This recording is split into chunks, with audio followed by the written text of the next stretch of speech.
queda do homem no Jardim do Éden, uma jornada de escolhas e consequências. Era um tempo de harmonia perfeita. No frescor do Éden, onde a brisa dançava entre os galhos frondosos das árvores, Adão e Eva habitavam um mundo de esplendor inigualável. O Criador havia formado o homem do pó da terra e soprado nele o fôlego da vida. A mulher, tirada do lado de Adão, era sua companheira e ajudadora. Tudo estava em perfeita ordem, e Deus andava entre eles no frescor do dia. O Jardim do Éden não era apenas um local de beleza incomparável, mas também um espaço de aprendizado e responsabilidade. Deus havia dado aos primeiros seres humanos um mandamento claro: poderiam comer de todas as árvores do jardim, exceto de uma, a árvore do conhecimento do bem e do mal. A advertência divina era explícita: no dia em que dela comeres, certamente morrerás. Gênesis 2:17. A tradição judaica oferece camadas adicionais de interpretação para esse momento crucial da história humana.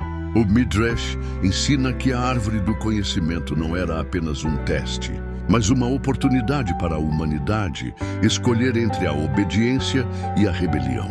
O Talmud discute diferentes possibilidades sobre a natureza do fruto proibido. Alguns sábios sugerem que era uma uva, outros um figo e alguns até mesmo o trigo, simbolizando a sabedoria e o discernimento.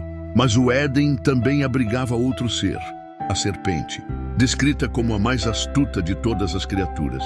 Na tradição judaica, ela não era apenas um animal comum, mas uma entidade associada ao adversário, ao Yetzer Hará, a inclinação ao mal.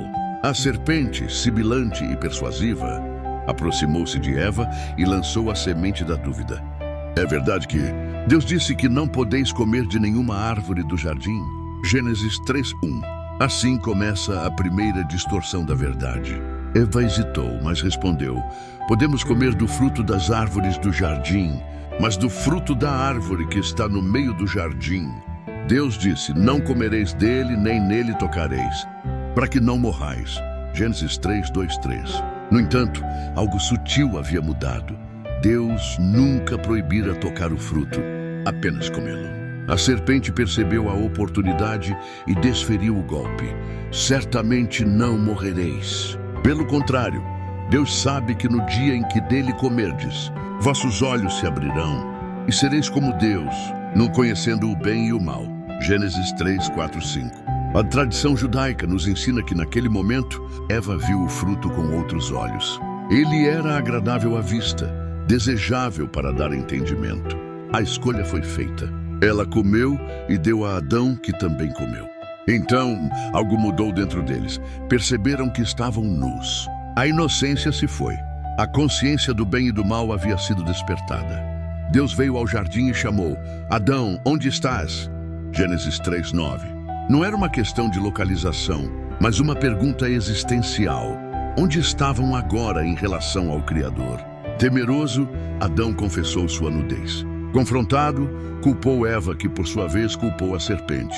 A harmonia havia sido quebrada. A punição foi declarada.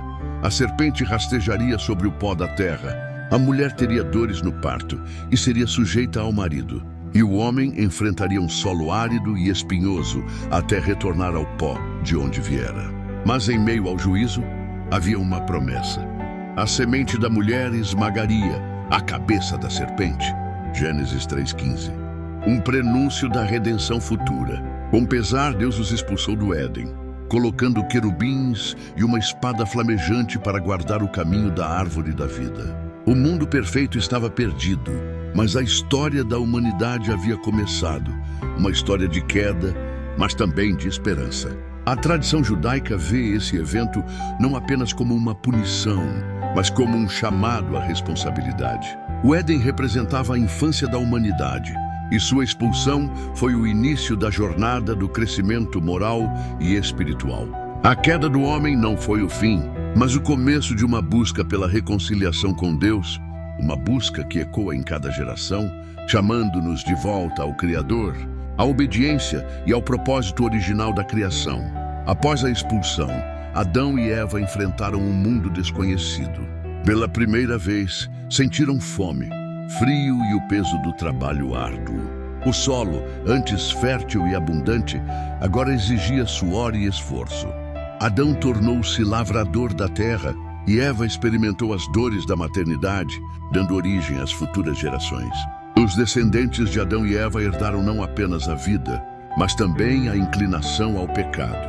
Caim e Abel, os primeiros filhos do casal, demonstraram essa realidade. O ciúme e a ira levaram Caim a assassinar seu irmão, marcando a primeira grande tragédia humana fora do Éden.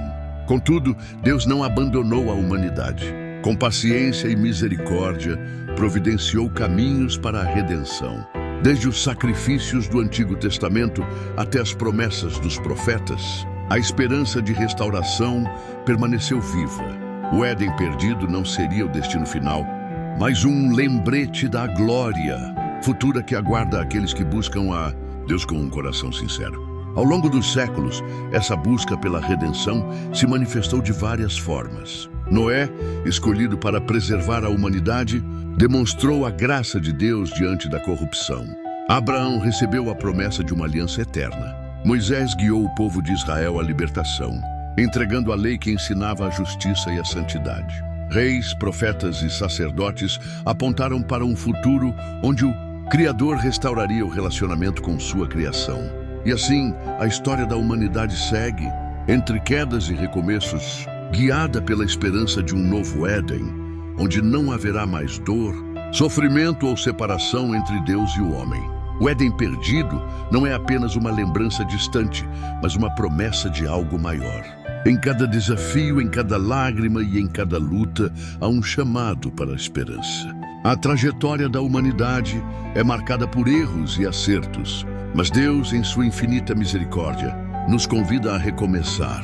Independentemente das dificuldades que enfrentamos, a história de redenção continua sendo escrita. O Criador não nos abandonou e nos dá a oportunidade de retornar a Ele. Assim como Adão e Eva tiveram um novo começo, cada um de nós pode buscar a luz, seguir o caminho da verdade e viver com propósito. Que essa mensagem sirva como um lembrete de que a queda não é o fim, mas uma chance de crescimento, renovação e esperança. Pois um dia o Éden será restaurado e a humanidade finalmente encontrará a paz e a comunhão plena com Deus.